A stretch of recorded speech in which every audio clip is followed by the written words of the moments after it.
இந்த சபையின் போது தேசப்பத்தின் சபையின் இயேசு இருக்கிற ஊழியர்களின் வழியாக உங்கள் யாவருக்கும் நம்முடைய ரட்சகராக இயேசு கிறிஸ்துவின் இனிய நாமத்தினர் வாழ்த்துக்களை தெரிவித்துக் கொள்கிறோம். இந்த ஆராதனையில் நாம் தேவ வார்த்தைகளை தியானிப்போம். இன்றைய ஆராதனையில் தேவனுடைய வார்த்தைகள் தந்திருக்கின்ற வார்த்தைகள் என்னென்று பார்த்தா, கர்த்தரின் கோபத்திலிருந்து தப்பித்துக் கொள்வது. கர்த்தரின் கோபத்திலிருந்து தப்பித்துக் கொள்வது எப்படி? போன வாரம் பார்த்தீங்கன்னா எச்சரிப்பின் வரணும், பஞ்சம் பட்டினி தியானம் தியானம். இப்போ இந்த வாரத்தில் பார்த்தா கர்த்தரின் கோபத்திலிருந்து தப்பித்துக் கொள்வது எப்படி? இந்த ஆண்டவருக்கு இவர்கள் தான் கோபத்தோடு இருப்பார்கள் என்றால் ஆண்டவரும் கோபப்படுவார். அவர் நம்மை சேர்த்துக் கொள்வார், நம்மை அணைத்துக் கொள்வார். நமக்கு எந்த ஆபத்து இருந்தாலும் அவரை கூப்பிடும்போது நமக்கு உதவியும் செய்வார். ஆனாலும் அவருக்கும் கோபம் இருக்கிறார். அதை நாம் உணர்ந்து நடத்தணும். நான் ஏற்கனவே போன தடவை போல ஆமாம் தீர்க்க தரிசனங்களுக்கு சொல்லாமல் எந்த காரியத்தையும் செய்ய மாட்டார் என்று கூறியிருக்கிறேன். அதே போல் இப்பொழுது பார்த்தாக்கா ஆமோஸ் அதிகாரம் 3:6 வசனம், ஊரில் எக்காலம் ஊதி ஜனங்கள் கலங்காதிருந்தார்கள், கர்த்தருடைய செயல் இல்லாமல் ஊரில் தீங்கு உண்டாகும். கர்த்தராகிய ஆண்டவர் தீர்க்கதரிசிகளாகிய தம்முடைய ஊழியக்காரனுக்கு தமது ரகசியத்தை வெளிப்படுத்தாமல் ஒரு காரியத்தை செய்யும். நான் ஏற்கனவே சொல்லியிருக்கிறேன், போன தடையை நான் சொல்லும்போது சொல்லியிருக்கிறேன். கர்த்தராகிய ஆண்டவர் தீர்க்கதரிசிகளாகிய தம்முடைய ஊழியக்காரருக்கு தமது ரகசியத்தை வெளிப்படுத்தாமல் ஒரு காரியத்தை செய்யும். ஊரில் எக்காலம் ஊதினால் ஜனங்கள் கலங்காதிருப்பார், கர்த்தருடைய செயல் இல்லாமல் ஊரில் தீமை. ஊரில் எக்காலம் ஊதினால் தீமை என்பது நமக்கு அறிகுறியாக தெரிகிறது. கர்த்தருடைய செயல் இல்லாமல் ஊரில் தீங்கு உண்டாகும். அப்போ கர்த்தருடைய செயலினால் தான் நமக்கு நன்மையும் தீமையும் எல்லாம் உண்டாகின்றன. அவர் தான் இந்த உலகத்தையும் படைத்தார், வானத்தையும் பூமியையும் படைத்தார், உங்களையும் படைத்தார், எல்லாவற்றையும் படைத்தார். ஆகையால் ஆண்டவர் தான் நமக்கு எல்லாமே. அவர் இல்லாமல் நாம் இல்லை. ஆகையால் ஆண்டவரை தான் நாம் தினம் தினம் நான் ஏற்கனவே உங்களுக்கு சொன்னது கூட தீர்க்க தரிசன வார்த்தையாக 12/2/2020 ஜனவரி ஞாயிற்றுக்கிழமை கூறினது போல தீர்க்க தரிசனங்களாக தம்முடைய ஊழியக்காரருக்கு தமது ரகசியத்தை வெளிப்படுத்தாமல் ஒரு காரியத்தையும் செய்யார் என்று கூறுகிறார். அதனால தான் நான் உங்களுக்கு சொல்லியிருக்கிறேன். இந்த செயல்கள் செய்யும்போது ஜனவரி மாதம் 12ஆம் தேதி 1ஆம் மாதம் 2020 அப்போது எனக்கு தீர்க்க தரிசனமாக கூறியிருக்கிறார். நான் கடந்து போகிறேன். எப்படி மோசே காலத்தில் கர்த்தராகிய இயேசு கிறிஸ்து அந்த சங்காரக்கார தூதனை அனுப்பி சங்காரம் செய்ததற்கு, அப்போது சங்காரம் செய்தது யாருன்னாக்கா தலைப்பின் பிள்ளைகளை. இப்போது சங்காரம் செய்வது தலைப்பின் பிள்ளைகள் மட்டுமல்ல, எல்லாம் பெரியவர்கள், சிறியவர்கள், குழந்தைகள், வயதானவர்கள், இப்படியாக எல்லாவித ரகங்களில் ஆண்டவர் இப்போது சங்கரத்துக்கு இருக்கிறார். ஆகியாது அப்போது சங்கரத்துக்கு போலவே இப்பொழுதும் இருக்கிறது. ஆனால் அப்போது வெறும் தலைச்சின் பிள்ளைகளை மட்டும் சங்கரித்தார். இப்போது எல்லாரும் சங்கரித்துக் கொண்டிருக்கிறார். ஆனாலும் ஆண்டவர் தம்மை நோக்கி கூப்பிடுவதற்கு ஆண்டவர் பதில் கொடுப்பார். சரி, சகரியா 2:7-12-13 வேதத்தையும் சேனைகளின் கர்த்தர் தம்முடைய ஆவியின் மூலமாய் முந்தின தீர்க்கதரிசிகளை கொண்டு சொல்லி அனுப்பின வார்த்தையும் கேளாதபடிக்கு தங்கள் இருதயத்தை வைரமாக்கினார்கள். ஆகையால் மகா கடுங்கோபம் சேனைகளின் கர்த்தரிடத்தில் உண்டாய். ஆதாரம் நான் கூப்பிட்ட போது அவர்கள் எப்படி கேளாமல் போனார்கள், அப்படியே அவர்கள் கூப்பிட்ட போது நானும் கேளாமல் இருந்தேன் என்று சேனைகள் கர்த்தர் சொல்றார். வேதத்தையும் சேனைகள் கர்த்தர் தம்முடைய ஆவியின் மூலமாய் முந்தின தீர்க்கதரிசிகளை கொண்டு சொல்லி அனுப்பின வார்த்தைகளை இப்போ நம்ம ஒரு தீர்க்கதரிசி சொல்றோம். இப்போ எனக்கு தீர்க்கதரிசி நான் சொன்ன சில பேர் நம்பினாங்க, சில பேர் நம்பலை. ஆனாலும் அந்த தீங்கு அந்த வாதை கடந்து வரும்போது தான் சரி தீர்க்கதரிசி சொன்னது சரி அப்படின்னு நம்புகிறார். அப்படியாக ஆண்டவர் என்ன சொல்றார்? வேதத்தையும் சேனைகளின் கர்த்தர் தம்முடைய ஆவியின் மூலம் முந்தின தீர்க்கதரிசிகளை கொண்டு சொல்லி அனுப்பினார் வார்த்தைகள் கேளாதபடிக்கு தங்கள் இருதயத்தை வைரமாக்கினார். ஆகையால் மகா கடுங்கோபம் சேனைகளின் கர்த்தரிடத்தில் உண்டாய். தீர்க்கதரிசி வார்த்தைகளை நாம் கேட்டு அதன்படி நடக்கலை என்றால் ஆண்டவருக்கு என்ன வருகிறதா? மகா கடுங்கோபம் வருகிறது என்று சேனைகளின் கர்த்தரிடத்தை கூறப்படுகிறது. அதனால தான் ஆண்டவர் சொல்கிறார், அதனால் நான் கூப்பிட்ட போது அவர்கள் எப்படி கேளாமற் போனார்களோ அப்படியே அவர்கள் கூப்பிட்ட போது நானும் கேளாமல் இருந்தேன் என்று சேலையில் கட்டது. நான் இப்போ சொல்கிறேன், அப்போது நம்ம ஆண்டவருடைய வார்த்தையை, அவருடைய தீர்க்கதரிசியுடைய வார்த்தைகளை கேட்டு நாம் நடந்திருந்தால் இப்பொழுது அதனால் நான் கூப்பிட்ட போது அவர்கள் எப்படி கேளாமற் போனார்களோ அப்படியே அவர்கள் கூப்பிட்ட போதும் நானும் கேளாமல் இருந்தேன் என்று சேனைகள் கத்திருக்கிறேன். ஆகையில் தான் இப்போது நாம் என்னதான் கதறினாலும் என்னதான் செய்தாலும் அந்த வாதை அவர் நினைத்த நேரத்தில், அவர் குறித்த நேரத்தில் அதை கேட்டு முடிக்கும் வரை நம்ம என்னதான் கூப்பிட்டாலும் ஆண்டவர் கேளாமல் இருந்தேன் என்று கூறியிருக்கிறார். ஆகையால் ஆண்டவர் கேட்க மாட்டார். அதை யார் யாரை சங்கரிக்க வேண்டுமோ, யார் யாரை உலகத்தில் ஊரில் வைக்க வேண்டுமோ என்பது அவருக்கு தெரியும்.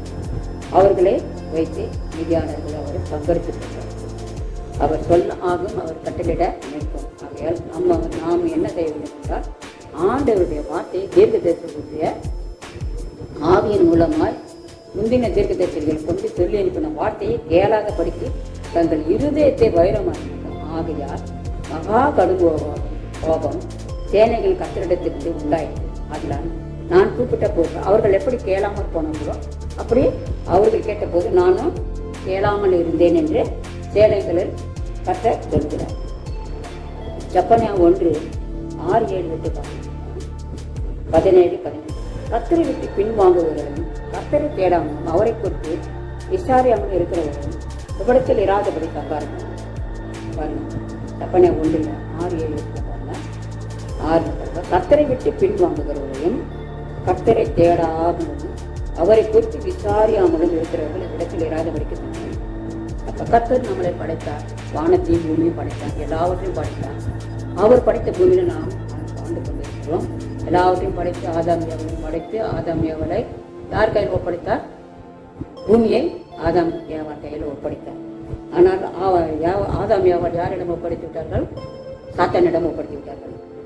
இப்படியாக ஆண்டவரை மதியாமல், கர்த்தர் சொன்ன வார்த்தையை மதியாமல் ஏவாள் என்ன செய்தால், அந்த பழத்தையை சாப்பிட வேண்டாம் என்று சொல்லும்போது அதை கேட்கப்படாதபடிக்கு சாத்தான் சொன்ன வார்த்தையை கேட்டு அந்த பழத்தை சாப்பிட்டனால் வந்த எல்லா கஷ்டங்களும் நீங்கள் அறிந்திருக்கிறீர்கள். உங்களுக்கு எல்லாமே தெரியும். அதை பற்றி நான் கூறவில்லை. கர்த்தரை விட்டு பின்வாங்குகிறார்கள். கர்த்தர் ஞானஸ்தானம் எடுத்து அவரிடத்தில் நம்ம இல்லாமல் ஞானஸ்தானம் ரட்சிப்பு என்றால் நாம் எல்லாவற்றையும் பழையதை எல்லாவற்றையும் விட்டு நம்ம ரட்சிப்புகள் வரும்போது, ரட்சிப்பு என்றால் எல்லாவற்றையும் பழையதை எல்லாவற்றையும் விட்டு ஆண்டவருக்குள்ள வரும்போது ஆண்டவரை நம்ம தேட வேண்டும். ஆண்டவரை எந்த பொய் பேசக்கூடாது, ஆண்டவர் எதுவும் மறைக்கக்கூடாது. ஆண்டவரை விட்டு பின்வாங்க. இப்படி கொஞ்சம் அப்படி கொஞ்சம் ஆற்றுல ஒரு கால் சேத்துல ஒரு கால் அப்படியாவது நம்ம இருக்கக்கூடாது. கர்த்தரை விட்டு பின்வாங்குகிறவர்களும் கர்த்தரையே ஞானஸ்தானம் எடுத்தாலும் கர்த்தரையே தேட மாட்டாங்க. ஒரு வருஷம் அந்த ஏப்ரல் டிசம்பர் மாதம் அந்த கிறிஸ்மஸ் அன்னைக்கு போய் எப்படி பார்த்தா போதும், அதோட அவங்க போறது கிடையாது. ஆகையால ஆண்டவருக்கு மிகவும் அது ரொம்ப வருத்தமான காரியமாக இருக்கும். வாரம் பிரிவிருந்து எடுத்துக்கொள்ள வேண்டும். அந்த அப்பத்தையும் ரசத்தையும் நாம் எடுத்துக்கொள்ளும் போது நமக்கு நித்திய ஜீவன் இருக்கிறது என்று அவர் நித்திய ஜீவனுக்காக அவர் வந்தார். அந்த காரியத்தை நாம் இப்பொழுது என்ன செய்து கொண்டிருக்கிறோம்? வாரம் நாம் செய்து கொண்டிருக்கிறோம். அதை பின்பற்றாமல் போகின்ற ஒவ்வொரு மக்கள் மீதும் ஆண்டவருக்கு என்ன வரும்? கடும் கோபம் வரும். அப்போது அவர்களை அவர் தண்டியாமல் விடுவார், கண்டிப்பாக தண்டிப்பார். அப்படியாக நம்ம இந்த வருடத்துக்கு ஒரு முறை போய் அந்த டிசம்பர் மாதம் அந்த கிறிஸ்மஸோட ஒரு நாள் போய் ஆண்டவரை நாம் கேட்டு சந்தோஷத்தோடு குடும்பத்தோடு போய் நாம் ஆண்டவருக்கு என்ன காணிக்கை கொடுத்தாலும் சரி, என்ன கொடுத்தாலும் அவரை சந்தோஷப்பட மாட்டார். வாரம் நாம் என்ன செய்ய வேண்டும்? கர்த்தரை தேட வேண்டும். அதான் சொல்றாரு, கர்த்தரை பின்வாங்குவர்களும் கர்த்தரை தேடாமலும். கர்த்தரை நாம் என்ன செய்ய வேண்டும்? வாரம் போய் ஆண்டவரை நாம் தேட வேண்டும். சபைக்கு போகணும். இப்போது பார், அந்த கர்த்தரை போய் நான் தேடாமல் இருப்பது இப்போது ஆண்டவர் தேடாமல் இருந்தவர்கள் அப்படியே தேடாமலே இருக்கும்படி ஆண்டவர் செய்தி விட்டிருக்கிறார். ஆகியால் அவரை குறித்து விசாரியாமலும் இருக்கிறது. அப்போ அந்த இடத்துல போனதுன்னா நம்ம ஆண்டவரை பற்றி நம்ம என்ன எதிர்கொண்டு அந்த பாஸ்டர் சொல்லும்போது, அந்த ஊழியக்காரர் சொல்லும்போது, அந்த வார்த்தைகளை நாம் கேட்கும் போது ஆண்டவருடைய விஷயங்கள் நமக்கு என்னவென்று தெரியும். நம்ம வீட்டுக்குள்ளே உட்காந்து கொண்டு கர்த்தரை விட்டு பின்வாங்கணும், கர்த்தரை தேடாமலும் அவரை குறித்து விசாரியாமல் இருக்கிறவர்களுக்கு இவ்விடத்தில் இராதபடிக்க சங்காரமாக. சில பேர் ஞானஸ்தானம் எடுத்தோ கர்த்தரை விட்டு பின்வாங்கி போயிடுவாங்க, இப்படி அப்படின்னு போயிடுவாங்க. கர்த்தரை தேடாமலும்னா கர்த்தருடைய சபைக்கு போகாதபடிக்கு மனதை கல்லாக்கி கொண்டு அந்த வருடத்திற்கு ஒரு முறை அந்த குடும்பத்தோடு போய் சந்தோஷத்தோடு போய் அந்த டிசம்பர் மாதம் சந்தோஷத்தோடு அந்த கிறிஸ்மஸ்க்கு கலந்துப்பாங்க. அப்படியாப்பட்ட வேலை செய்த ஆண்டவருக்கு கடும் கோபம். அவர் என்ன சொல்றாரு, ஆண்டவர் கர்த்தரை விட்டு பின்வாங்குவர்களும் கர்த்தரை தேடாமலும் அவரை குறித்து விசாரம் இருக்கிறவர்களும் இவ்விடத்தில் இராதபடிக்கு சங்காரம் பண்ணுங்க. சங்காரம் என்ற சாகரிச்சு போட்டணும் அப்படின்றாரு. கர்த்தருடைய நாள் சமீபித்திருக்கிறது. கர்த்தருக்கு ஒரு யாகத்தை அழைத்திருக்கணும். அதற்கு விருந்தாளிகளும் அழைத்திருக்கிறார். கர்த்தருடைய யாகத்தின் நாளிலே நான் அதிபதிகளையும் ராஜகுமாரையும் மறுதேசத்து வஸ்திரம் தெரிவித்த யாவரையும் தண்டிப்பேன். கர்த்தருடைய யாகத்தின் நாளில என்ன செய்வாராம், எல்லாரும் தப்பு செய்தவர்கள் யாரும் என்ன செய்வாங்க, கண்டிப்பா பூமியில தண்டித்தே தீர்வாங்க. நம்ம என்ன செய்வோம், செய்யற வரைக்கும் நம்ம செய்யலாம். நம்ம செத்த பிறகுதான் அது நரகமோ பரலோகமோ அப்படி கிடையாது. என்ன சொல்றாரு, கர்த்தருடைய யாகத்தின் நாளிலே நான் அதிபதிகளையும் ராஜகுமாரையும் ஒரு தேசத்து வஸ்திரம் தெரிவித்த யாவரையும் நான் தண்டிப்பேன் என்று தெரிவிக்கிறேன். அதில் அது யார், ராஜாக்களை தள்ளி ராஜாக்களை எடுக்கின்றார் தேவனாக இருக்கிறார். அது யாராக இருந்தாலும் அவரை தண்டிப்பார். அதை நான் மனதில் வைத்துக் கொள்ள வேண்டும். நான் பெரிய பணக்காரன், நான் பெரிய வசதி உள்ளவன் அப்படின்னு சொல்லிட்டு அப்படிலாம் கிடையவே கிடையாது. ஆண்டவருக்கு அவன் ஏழ்மையாக இருந்தாலும் கர்த்தரை தேடுகிறவன் ஆண்டவருக்கு பிரியமான அவனாக. மனுஷன் கர்த்தருக்கு விரோதமாய் பாவம் செய்தப்பட்டிருந்தான். அவர்கள் 17-18 பாருங்க. அதுலயே 17 செப்பன்யா 1ஆம் அதிகாரம் 17-18 பாருங்க. மனுஷர் கர்த்தருக்கு விரோதமாய் பாவம் செய்தபடினால் அவர்கள் குருடரை போல் நடக்கும்படி நான் அவர்களை வருத்தப்படுத்துவேன். கர்த்தருக்கு விரோதமாய் பாவம் செய்யணும், எல்லாம் தெரிஞ்சே பாவம் செய்யணும். ஆண்டவரை தேடாதபடிக்கு, சபைக்கு வராதபடிக்கு, வாரம் வந்து சபைக்கு எல்லாரும் என்ன செய்வோம், சபை கூடி வருதலை விட்டு விடக்கூடாது என்று சொல்லப்பட்டது. அது என்ன செய்யறாங்க, சில பேர் அதுதான் விரோதமாக செய்கின்ற பாவம். கர்த்தரை தேட வேண்டும், வாரம் தேட வேண்டும். அவர் உயிர்த்தெழுந்தே பிள்ளைகளை தானே பார்க்க வந்தார் முதலில். அப்படியாக அந்த ஞாயிற்றுக்கிழமை ஆண்டவர் என்ன செய்கிறாரு, ஆண்டவர் சபையை ஒன்று இருக்கிறது. ஏனென்றால் அந்த சபையில் அந்த வாரம் நமக்கு முன்பாக ஆவியானவர் வந்து காத்துக் கொண்டிருப்பார். நம்முடைய பிள்ளைகள் வருவார்கள். ஒரு வாரம் வருவது, ஒரு வாரம் காத்து போட்டுக் கொள்வது, இப்படியாக மனுஷர்களுக்கு பேக்கா கொடுத்துட்டு இருக்கும்போது ஆண்டவர் என்ன செய்வார், மிகவும் மனசாவதும் கர்த்தருக்கு விரோதமாய் பாவம் செய்தபடியால் அவர்கள் குருடரை போல நடக்கும்போது நான் அவர்களை வருத்தப்படுத்துவேன். அவர்கள் என்ன செய்வாராம், வருத்தப்படுத்துவேன். அவர்கள் ரத்தம் புழுதியை போல சொரியப்படும், அவர்கள் மாம்சம் எரிவை போல கிடக்கும். 18 பாருங்க. கர்த்தருடைய உக்கிரகத்தின் நாளிலே அவர்கள் வெள்ளியும் அவர்கள் புண்ணும் அவர்களை தப்பி வைக்க மாட்டார்கள். அவருடைய எரிச்சலின் அக்னினாலே தேசமெல்லாம் வரும், தேசத்தின் குடியெல்லாம் சபீதியா நிர்மூலம் பண்ணுவார். கர்த்தருடைய உக்கிரத்தின் நாளிலே அவர்கள் வெள்ளியும் அவர் கோபத்தில் அழித்துக் கொண்டிருக்கும் போது அவர்களுடைய பொண்ணும் வெள்ளியும் வந்து காப்பாற்றணுமா, கிடையவே கிடையாது. அவருடைய பொண்ணும் வெள்ளியும் அவர்கள் பூகம்பம் வரவழைத்தாருன்னா பூகம்பத்தில் எல்லாமும் நம்ம என்னதான் 8 மாடி இல்லை 10 மாடி இல்லை 40 மாடி கட்டினாலும் சரி, அது எல்லாமே என்ன செய்யும், மண்ணோட மண்ணா அந்த வெள்ளியும் பொண்ணும் என்ன செய்யும், அழிந்து போகும். ஆகையார் நம்ம என்ன செய்வோம், சரி ஒரு சுனாமி வந்து, சுனாமி ஆண்டவருடைய கோபத்தினால் தான் வந்தது எல்லாரும் தெரியும். அதே போல பூகம்பம், சுனாமி, இப்படியாக எத்தனையோ இயற்கை சூழ்நிலைகள் மாறுதல்கள் வந்து அழித்து போட்டிருக்கிறார். அதே போல் இப்பொழுதும் ஒரு கொரோனா என்ற அந்த வியாதியினால் பாதித்துக் கொண்டிருக்கிறார். இன்னும் யாரும் சுகப்பட முடியவில்லை. கொத்து கொத்தாக எல்லாரும் மரணம் ஏறிட்டுக் கொண்டிருக்கிறது. அதான் சொல்லிக்க, உக்கிரத்தின் நாளில் அவர்கள் வெள்ளியும் அவர்கள் பொண்ணும் அவர்களை தப்பி வைக்க மாட்டார்கள். அவருடைய எரிச்சலின் அக்னினால தேசமெல்லாம் இப்போது அழிந்து கொண்டிருக்கிறதா, அவருடைய எரிச்சலினால அவருடைய எரிச்சலின் அக்னினால தேசமெல்லாம் அழியும். தேசத்தின் குடிகளை எல்லாம் சடிதியா நிர்மூலம் பண்ணும். ஒரு நொடியில அது எவ்வளவு பேர் இருந்தாலும் ஆண்டவர் என்ன செய்வாரு, எல்லாரையும் சடிதியா நிர்மூலம் பண்ணி போடுவார். அங்க நம்ம தேசத்துல ஆண்டவருக்கு நம்ம கோபப்படுத்தும்படி நாம் எந்த காரியத்தையும் செய்யக்கூடாது. நாம் செய்கின்ற காரியத்தை நாம் யோசித்து பார்க்க வேண்டும். நாம் இப்படி செய்வது நல்லதா கெட்டதா என்பதை நாம் ஆண்டவரிடத்துல யோசித்து பார்க்க வேண்டும். வாரம் ஆண்டவரிடத்துல வந்து அந்த வார்த்தைகளை கேட்க வேண்டும். நான் வீட்டில் என்னதான் நம்ம திருப்பி ஒரு வசனத்தை விட்டு கடமையாக வர வேண்டும். வாரத்தில் வந்து அந்த வார்த்தையை கேட்டுட்டு ஏதோ அரையம் குறையமாக அந்த வார்த்தைகளை கேட்டுவிட்டு அவர்கள் வீட்டுக்கு போய் அவர்கள் சமைத்து சாப்பிடுவதில் குறியாக இருக்கிறார்களே தவிர இந்த வார்த்தைகளை வீட்டில் போய் அந்த ஊழியக்காரர்கள் அந்த பாஸ்டர் சொல்கிற அந்த வார்த்தைகளை எழுதி வைத்து கொண்டு போய் வீட்டில் தியானிச்சாதான் ஆண்டவர் உங்களோடு பேசுவார். அதை விட்டு விட்டு ஏதோ ஊழியக்காரர் பேசுகிறார், அவருக்கு தான் நமக்கு கஷ்டம், நம்மளுக்கு என்ன அது அப்படின்னு சொல்லிட்டு நம்ம ஆண்டவரை போயிடணும். இல்லைன்னா ஆண்டவர் கண்ணு கொடுத்துருவார் அப்படின்னு சொல்லிட்டு நம்ம வாரம் ஆண்டவரை தேடி விட்டு அந்த வார்த்தைகளை அரைங்குறையமாக கேட்டு விட்டு நம்ம போகக்கூடாது. ஆண்டவருடைய வார்த்தைகளைனா ஒரு பேப்பரோ பேனாவோ எடுத்துக்கொண்டு அதை அந்த வார்த்தைகளை எழுதி வைத்துக்கொண்டு நாம் அதை வீட்டில் போய் தியானிக்க வேண்டும். தியானித்தால் பொழுது ஆண்டவர் நம்மளோட பேசுவார். ஏன் ஊழியக்காரர்கள் மட்டும் பேசுறாரு, நம்ம கிட்ட விசுவாசிகளோட ஏன் பேசலன்னா ஊழியக்காரர்கள் என்ன செய்வாங்க, தியானிப்பாங்க. வார்த்தைகளை எப்பொழுதும் தியானித்துக் கொண்டே இருப்பாங்க. தியானித்துக் கொண்டு இருக்கும்போது ஆண்டவர் அவர்களோடு பேசுவார். ஆகையால் நீங்களும் இந்த வார்த்தைகளை நான் கூறும்போது எப்போதும் நான் மட்டுமில்லை, எல்லா பாஸ்டரும் சரி, எல்லா ஊழியக்காரரும் சரி, அந்த வார்த்தைகளை கூறும்போது அந்த வார்த்தைகளை நீங்கள் கேட்டு விட்டு விடாது. ஒரு காதில் வாங்கி மறு காதில் விட்டு விடாதபடிக்கு விரோதமான கற்பனைகளை நீங்கள் அதை எழுதி வைத்து உங்கள் ஞானத்தினால அதை மறுபடியும் நீங்கள் பார்த்தீர்களான அந்த வசனத்தை உங்களோடு ஆண்டவர் கண்டிப்பாக பேசுவார்.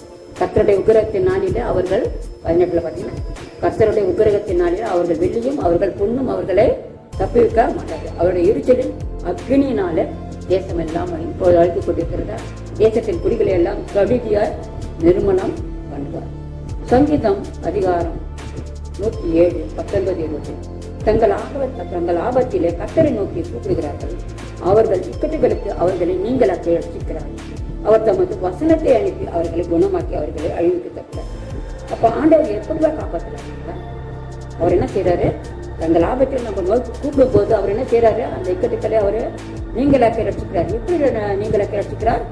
அவர் தமது வசனத்தை அந்த வார்த்தையில தான் வானமும் பூமியும் உண்டாயிற்று. ஆகையால் இன்றைக்கு நான் சொன்னேன், பழைய ஏற்பாட்டில் பார்த்தீங்கன்னா அவர் ரத்தம் சிந்தினார். ரத்தம் ஆட்டு ரத்தம் நம்ம அந்த நிலைக்காலைகளை பூசுகிறோம். புதிய ஏற்பாட்டில் பார்த்தீங்கன்னாக்கா அவர் நமக்காக ரத்தம் சிந்தினார். இப்போது பார்த்தீங்கன்னா அவர் தினம் நம்மளுக்காக ரத்தம் சிந்தி கொண்டு இல்லை. இப்போது நம்மளுக்கு என்ன கொடுத்து விட்டு போயிருக்கிறார், வார்த்தை கொடுத்து விட்டு போயிருக்கிறார். அப்போ நம்ம நிலைக்கால்களில் போன வாரம் நான் சொன்னேன், நிலைக்கால்களில் நீங்கள் ரத்தத்தை பூசுங்கள் என்று. நிலைக்கால்களை மேல் சட்டத்திலும் வாசல்களிலும் நீங்கள் ரத்தத்தை பூசுங்கள். அப்ப ரத்தத்தை இப்போ ஆண்டவருடைய ரத்தத்தை மறுபடியும் நீங்கள் சிலுவையில் அரைந்து கொண்டு பூசுவீர்களா? இல்லை. அவருடைய வசனம் எப்படி இருக்குது, வார்த்தையாக இருக்குது. அந்த வார்த்தையில நீங்க கூற வேண்டும். வார்த்தையில கூறும்போது வார்த்தை தான் எல்லாமும் பூமியும் வானத்தையும் பூமியும் எல்லாத்தையும் உண்டாக்கிட்டு. ஆகையால் இயேசு கிறிஸ்து வார்த்தையாக இருக்கிறார். அந்த வசனத்தை நீங்கள் கட்டளையிட வேண்டும். வசனத்தை கட்டளையிட்டு ரத்தத்தை கட்டளையிடும் போது எந்த காரியமானாலும் எந்த வார்த்தைகளானாலும் அப்படியே நடக்கும். இது எப்படியாக ஆக கடவுது என்று யாருடைய நாமத்தினால் நமக்கு கூற வேண்டும். இயேசு நாமத்தினால் நம்ம கட்டளையிடும் போது அது அப்படியே நடக்கும். அவர் தமது வசனத்தை அனுப்பி அவர்களை குணமாக்கி அவர்களை அழிவுக்கு தப்புகிறார். அப்ப நம்ம என்ன செஞ்சுக்கிறோம், அந்த ஆண்டவர் எங்களுக்கு கூறும்போது நாங்கள் என்ன செய்தோம், வசனத்தை வார்த்தையை உபயோகித்து ரத்தத்தை நாங்கள் தெளிக்கிறோம் என்று வார்த்தையினால் நாங்கள் கூறும்போது அந்த வாதை நமக்குள் நம் கூடாரத்திற்குள் வாதை உன் கூடாரத்தை அணுகாது என்று கூறியிருக்கிறபடி அந்த வார்த்தை என்ன செய்யும், நம்ம கூடாரத்தை அணுகாது. அந்த வசனத்தை தான் நாம் தியானிக்க வேண்டும். இப்போது போய் நம்ம புதிதாக நம்ம ரத்தத்தை ஆண்டவரோட ரத்தத்தை நம்ம கொண்டு வர முடியாது. ஆட்டுக்குட்டியோட ரத்தமும் நம்மளுக்கு இப்போது கிடையாது. ஏன்னா அவரே ஒரே தளமாக நமக்கு வழியாக இருக்கிறார், பலியாகிட்டார். அதனால நம்ம அந்த ரத்தத்தை நாம் வார்த்தையினால் தான் நாம் தெரிவிக்கணும். கப்பனியா அதிகாரம் 1, 2, 3 பார்த்தாங்க. விரும்பப்படாத ஜாதியை கட்டளை பிறக்கும் முன் பதரை போல நாள் பறந்து போகும். கர்த்தருடைய உக்கிர கோபம் உங்கள் மேல் இறங்கணும். கர்த்தருடைய கோபத்தினால் உங்கள் மேல் வருமனும். நீங்கள் உங்களை ஒழித்து ஆராய்ந்து போவீர்கள். என்ன சொல்லப்பட்டிருக்கு, விரும்பப்படாத ஜாதியை கட்டளை பிறக்கும் முன் பதரை போல நாள் பறந்து போகும். பதரை என்றால் நம்ம நெல் வச்சாக்கா அந்த நெல்லுலாம் எடுத்துட்ட பிறகு அதில் சத்தையாக இருக்கும். அந்த சத்தையை தான் என்ன செய்யறாங்க, பதரை என்று கூறுவார்கள். அந்த பதரை என்ன செய்வாங்க, கடைசியில் அது வச்சு நிற்பாங்களா, வீட்டில் எடுத்து பத்திரமா வச்சுப்பாங்களா? இல்லை, நெல் எடுத்து பத்திரமா மூட்டை கட்டி வச்சு அந்த பதரை என்ன செய்வாங்க, நெருப்புல போட்டு சுட்டி எடுத்து போடுவார்கள். அது போல நமக்கும் ஒரு நாள் வரும். ஏன்னா ஆண்டவர் மரணமும் ஜனமும் அவர்களுக்கு இருக்குது. ஒரு நாள் நமக்கு பிறக்க வச்சாரு ஆண்டவர். இது மட்டும் நம்ம வழிநடத்தி கொண்டிருக்கோம். ஒரு நாள் நம்ம சாவறதுக்கு ஒரு நாள் இருக்குது. அந்த நாள் வரும் வரை நம்ம என்ன செய்யணும், அவருடைய உக்கிர கோபம் நம்ம மேல வரக்கூடாதபடிக்கு அதான் சொல்லப்படும், விருப்பப்படாத ஜாதியை கட்டளை பிறக்கும் முன் கதிரை போல நாள் பறந்து போகும் முன்னும், நாம் பறந்து போகும் முன்னும், கர்த்தருடைய உக்கிரவ கோபம் உங்கள் மேல் இறங்கும் முன்னும், கர்த்தருடைய கோபம் உங்கள் மேல் இறங்கும் முன்னும், கர்த்தருடைய கோபத்தினால் உங்கள் மேல் வரும் முன்னும் நீங்கள் உங்களை உயிர்த்து ஆராய்ந்து சொல்லுங்கள். நம்ம என்ன செய்யணும், நம்ம என்ன செய்யணுமா என்ன செய்யணும், ஆண்டவருக்கு எப்படி நம்ம நடந்துக்கிறோம் அப்படின்னு சொல்லிட்டு நம்ம என்ன செய்யணும், எல்லாவற்றையும் நம்ம உயிர்த்து ஆராய்ந்து போதிக்க வேண்டும். தேசத்தில் உள்ள எல்லா சிறுமியானவர்களை முதல்ல என்ன சொல்றாரு, கர்த்தருடைய நியாயத்தை நடப்பவர்களை முதல்ல அவரை தேடுங்கள், நீதியை தேடுங்கள், மனத்தாழ்மையை தேடுங்கள். அப்போது ஒருவேளை கர்த்தருடைய கோபத்தின் நாளில மறைக்கப்படுங்கள். நம்ம என்னென்ன தேடணும், அவரை தேடணும், கர்த்தரை தேடணும். நம்ம சேர்த்து எல்லாமே எப்படி இருக்கணும், நீதியை தேடணும். நீதியை தேடும்போது ஆண்டவர் என்ன செய்வாரு, நமக்கு துணை இருப்பார். மனத்தாழ்மை, எல்லாவற்றையும் நம்ம என்ன செய்யணும், நான் தான் தெரியுமா, நான் தான் எனக்கு தான் எல்லாமே இருக்குது, எனக்கு சொத்து இருக்குது, நான் அழகா இருக்கிறேன், நான் நல்லா படிச்சிருக்கிறேன் அப்படியான வார்த்தையை நம்ம வாய்ப்புல வரக்கூடாது. அது கர்த்தருக்கு முன்பாக அது தாழ்மைப்பட்டு போகும். எவன் உயர்த்தப்படுகிறான் அவன் தாழ்த்தப்படுவான், எவன் தாழ்த்தப்படுகிறான் அவன் உயர்த்தப்படுவான். ஆகையால் நாம என்ன செய்ய வேண்டும், மனத்தாழ்மை நாம தேட வேண்டும். அப்போது ஒருவேளை கர்த்தருடைய கோபத்தினால இதெல்லாம் நம்ம கையில இருக்கும்போது ஆண்டவர் நம்மளை அழிக்க போகும் நேரத்துல இதை யோசித்து பார்க்க, நம்ம பிள்ளைக்கு இதெல்லாம் கிடையாது, எதாவது கிடையாது. அவரை தேடுங்கள், கர்த்தரை தேடிருக்கணும், நீதியை தேடிருக்கணும், ஆனா தாழ்மையை தேடிருக்கணும். அப்போது ஆண்டவர் என்ன செய்வாரு, ஒருவேளை கர்த்தருடைய கோபத்தின் நாளில நம்ம என்ன செய்வோம், மறைக்கப்படுவோம். ஆண்டவர் அவருடைய சட்டையின் கீழ் மறைத்து நம்மளை பாதுகாத்துக் கொள்வார். சரி, இப்போது நான் கூறுகிறேன், இந்த வாரம் நம்ம சரி இத்தனை நாட்கள் நம்ம போயிருந்தோம், நம்ம தெரியல எது ஆண்டவர் நம்மளை கண்டித்துக் கொண்டிருக்கிறார். ஆண்டவர் என்ன செய்யறாரு, மத்திய அதிகாரம் 18:20 பாருங்க. இப்போ நம்ம வீட்டுக்குள்ள இருக்கணும்னாக்கா, வீட்டுக்குள்ள இருந்தாலும் ஆண்டவர் நமக்கு வருவாரா, நம்ம கூட பேசுவாரா அப்படின்னு சொல்லி நம்ம பார்க்கலாம். இல்லை, நம்ம ஆண்டவர் நம்ம கூட பேசுவார். மத்திய அதிகாரம் 18:20 பாத்தீங்கன்னாக்கா, ஏனெனில் 2 பேராவது 3 பேராவது என் நாமத்தினாலே எங்கே கூடியிருக்கிறீர்களோ அங்கே அவர்கள் நடுவிலே இருக்கிறாங்க. நம்ம எங்க போய் நமக்கு ஜெபம் பண்ண போறோம், வீட்டில அரசாங்கம் போல நம்ம என்ன செய்வோம், வீட்டிலே. இப்போது நம்ம எந்த சபைக்கு போக முடியாது. இப்போது அந்த செய்தியை நான் கொடுத்திருக்கிறேன். இந்த செய்தி வாரம் நிறைய ஜனங்கள் வைத்து நாம் செய்ய முடியாது. ஆகையால் தான் இந்த செய்தியை வாரம் ஜனங்கள் வைத்து நாங்கள் செய்ய முடியாதபடிக்கு ஆண்டவருடைய நாமம் எல்லாருக்கும் தெரியப்படுத்த வேண்டும் என்று நாங்கள் என்ன செய்திருக்கிறோம். ஏனெனில் ஆண்டவர் என்ன சொல்றாரு, ஏனெனில் 2 பேராவது 3 பேராவது, 2 பேர் 3 பேர் இருந்தா கூட போதும், அவருடைய நாமத்தில் எங்கே கூடியிருக்கிறார்களோ அங்கே அவர்கள் நடுவிலே நான் இருக்கிறேன். அப்ப நீங்க இருக்கிறது அது ஒருத்தரா இருக்கட்டும், 2 பேரா இருக்கட்டும், 3 பேரா இருக்கட்டும், இல்ல ஒரு குடும்பமா இருக்கட்டும், ஒரு 10 பேரா இருக்கட்டும், எத்தனை பேராவது இருக்கட்டும், 2 பேர்ல இருந்து அவர் சொல்லுகிறார். 2 பேர் என்றால் 3 பேர் இருந்தாலும் எத்தனை பேர் இருந்தாலும் என்னுடைய நாமத்தில் பேசிய நாமத்தில எங்கே கூடியிருக்கிறார்களோ அங்கே அவர்கள் நடுவிலே நான் இருக்கிறேன் என்று சொல்கிறார். ஆக உங்களுடைய கவலைகளை எல்லாவற்றையும் வைத்து விட்டு ஆண்டவர்கள் எத்தனை பேர் இருந்தாலும் சரி, அது 2 பேரோ 3 பேரோ அது 10 பேரோ ஒரு குடும்பமா நீங்க சேர்ந்து ஆண்டவரை ஆராதிக்கும் போது அவர் உங்கள் நடுவிலே இருப்பார். உங்களுடைய குறைகளை நீங்கள் அழுது ஜெபித்து குரல் எடுத்து நீங்கள் ஜெபிக்கும் போது நீங்கள் அந்த அறைக்குள்ளே நீங்கள் யாரும் சேர்க்க வேண்டாம், வெளியார்களை யாரும் சேர்க்க வேண்டாம், உதவாத கதைகளை பேசுகிறவர்கள் கூட சேர்க்க வேண்டாம். ஆண்டவரை தேடுவர்களை மட்டும் எல்லாரும் நீங்கள் ஒன்று கூடி 2 பேராவது 3 பேராவது என் நாமத்தினால எங்கே கூடியிருக்கிறீர்களோ அங்கே அவர்கள் நடுவில் இருக்கிறேன் என்று சொல்லியிருக்கார். அதே போல பாருங்க, அப்போ ஆண்டவர் இறங்கி நம்மளோட நடுவில் வீட்டில் இருக்கும் போது நாம் ஜெபிக்கும் போது நம்ம அறைகளை மூடிக்கொண்டு நாம் ஜெபிக்கும் போது அந்த இடத்துல இறங்கி நம்ம என்ன செய்வார, சும்மா விட்டு போவரா? நம்முடைய கவலைகள் கஷ்டங்கள் நீங்கள் என்ன கேட்கிறீர்களோ அதை ஆண்டவர் கண்டிப்பாக உங்களுக்கு அருளை செய்வார். அதே போல அப்போஸ்தலர் அதிகாரம் 10 30 31 44 பாருங்க. அதற்கு கொர்நேலியு 4 நாளைக்கு முன்னே இந்நேரத்தில் நான் உபவாசித்து 9ஆம் மணி நேரத்தில் என் வீட்டில் ஜெபம் பண்ணி கொண்டிருந்தேன். அப்பொழுது பிரகாசம் உள்ள வஸ்திரம் தரித்த மனுஷன் ஒருவன் எனக்கு முன்பாக நின்று, கொர்நேலியு வஸ்திரம் தரித்த அப்படின்றாங்க. வஸ்திரம் தரித்தவன் யாரு? வஸ்திரம் வெள்ளை வஸ்திரம் தரித்தவன் தூதன். தூதன் என்ன செய்யறான், கொர்நேலியு என்ன செய்யறான், அவன் வீட்டுக்குள்ள இருந்து உபவாசிக்கிறான். உபவாசித்து 9ஆம் மணி நேரத்தில் என் வீட்டில் நான் ஜெபம் பண்ணி கொண்டிருந்தேன். அப்போது பிரகாசம் உள்ள வீட்டுல ஜெபம் பண்ணி கொண்டிருக்கும் போது வஸ்திரம் தரித்த ஒரு தூதன் மனுஷன் ஒருவன் எனக்கு முன்பாக நின்று, கொர்நேலியு உன் ஜெபம் கேட்கப்பட்டது, இந்த தான தர்மங்கள் தேவசந்நிதியில் நினைத்தருளப்பட்டது. இந்த வார்த்தைகளை பேசிக் கொண்டிருக்கிறது. வசனத்தை கேட்டவர்கள் யாவரும் பரிசுத்தாவினர் பாருங்க. எல்லாம் எல்லாரும் ஒன்று கூடி ஆண்டவர் சொல்லி, என் வீட்டுக்கு யாரு கொர்நேலியு என்ன செய்யறான், அவன் வீட்டுல இருந்து அவன் ஜெபம் பண்ணி கொண்டிருந்தான். அந்த ஜெபம் யாருக்கு கேட்டது, ஆண்டவரே கேட்டு ஆண்டவர் என்ன செய்யறாரு, யார் அனுப்புறாரு, வஸ்திரம் தரித்த ஒரு மனுஷன் தூதனை அனுப்புறாரு. தூதன் என்ன செய்யறான், அப்ப என்ன சொல்றாரு, மனுஷன் ஒருவன் எனக்கு முன்பாக நின்று அவன் எப்படிதானா ஒரு மனுஷனை போல. ஏன்னா எங்களுக்கு இந்த அனுபவம் நல்லா தெரியும். ஆண்டவர் எங்களையும் தூதனை எனக்கு காப்பாற்றிட்டு நாங்கள் ஏற்கனவே உங்களுக்குள்ள சொல்லியிருக்கிறோம். அதே போல அந்த இடத்துல என்ன நினைச்சிருக்குனாக்கா, ஒரு மனுஷனை போலதான் வருவாங்க. என்ன செய்யறாங்க, தூதன் வஸ்திரம் தெரிந்து மனுஷன் ஒருவன் எனக்கு முன்பாக நின்று, கொர்நேலியு உன் ஜெபம் கேட்கப்பட்டது, உன் தான தர்மங்கள் தேவ சந்நிதியில் நினைத்தள்ளப்பட்டது. இந்த வார்த்தைகளை பேசிக் கொண்டிருக்கிறது. வசனத்தை கேட்டவர்கள் யாவரும் மேலும் பரிசுத்த ஆவியினர். அந்த இடத்துல இந்த வசனத்தை பேசிக்கிட்டு இருக்கும் போதே யார் இறங்கினாரு, பரிசுத்த ஆவியினர் அந்த இடத்துல இறங்கினார் என்று கேட்டார். நம்ம வாசிக்கிறோம். ஆகையால் நம்ம ஒன்று கூடி அந்த இடத்துல தனியாக நம்ம அறைக்குள்ள வீட்டுக்குள்ள இருந்து நாம ஒன்று கூடி ஜெபிக்கும் போது தேவதூதனை இறக்கி நம்மளுக்கு என்ன வேணுமோ அந்த உதவிகளை ஆண்டவர் நமக்கு செய்வார். அவரும் இறங்கி வருவார், தேவதூதனை இறக்கி அவர் நமக்கு நன்மை செய்வார். என்னுடைய கணவர் சாகும்போது அந்த நேரத்துல தேவதூதனை அனுப்பித்தான் எங்களுடைய குடும்பத்தை காப்பாற்றினார் என்று எங்களுடைய யாருக்கும் தெரியும். அதை பற்றி பேச எனக்கு இப்போ நேரம் இல்லை. இன்னொரு நாள் நான் அதை தெரிவிக்கிறேன். இப்போது நான் ஜெபம் செய்வோம். எல்லாரும் கண்களுக்கு நாம் ஜெபிப்போம். பரிசுத்தமல்ல நல்ல தகப்பனே, அப்பா ஸ்தோத்திரிக்கிறோம் ஐயா. என் தேவனே அப்பா, இந்த நாளில கூட ராஜா இந்த ஆராதனையே என் தேவனே அப்பா, இது ஒரு சபை நடக்கவில்லை என்றாலும் இந்த உங்களுடைய வார்த்தைகள் போய் சேர வேண்டும் அப்பா. நீ கடும் கோபமாக இருக்கிறது. அந்த கடும் கோபத்தில் நீ தகப்பனே இதோ மக்களுக்கு நாங்கள் தெரிவிக்க வேண்டும் அப்பா. எங்களுடைய கடமையாக இருக்கிறது.